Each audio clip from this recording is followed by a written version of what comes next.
BNP মহাসচিব মির্জা ফখরুল ইসলাম আলমগীর বলেছেন, শেখ হাসিনা মানবজাতির কলঙ্ক, নিষ্ঠুরতার জন্য তাকে ক্ষমা করা যাবে না।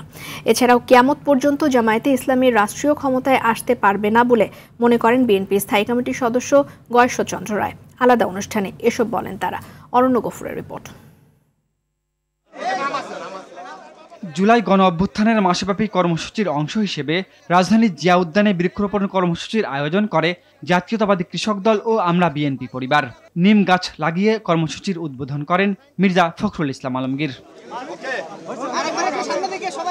এ সময় রাজনীতিতে ভিন্নমত থাকবে উল্লেখ করে সবাইকে নিয়ে রংধনু রাষ্ট্র গঠনের ইচ্ছা জানান বিএনপি মহাসচিব।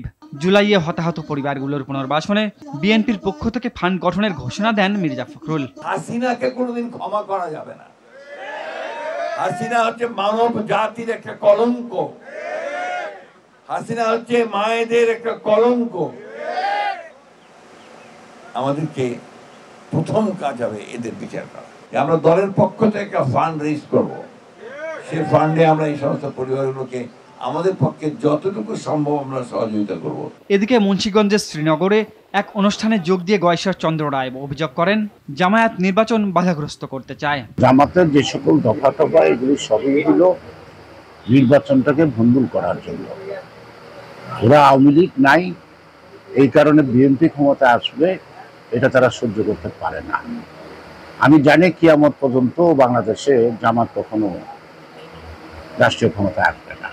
সম্মিলিত পেশাজীবী পরিষদের সমাবেশের প্রস্তুতি দেখতে রাজধানীর ইঞ্জিনিয়ার্স ইনস্টিটিউশন পরিদর্শন করেন বিএনপির স্থায়ী কমিটির সদস্য এজেডএম জাহিদ হোসেন। এ সময় তিনি বলেন, মাঠে আলাদা কর্মসূচি পালন করলেও ফ্যাসিবাদের বিপক্ষে সবাই ঐক্যবদ্ধ আছে। মাঠের চিত্র এক মতন, ভিতরের চিত্র আরেক মতন, কারণ সবার আগে দেশ মনে রাখতে হবে। অরণ্য গফুর, RTV, ঢাকা।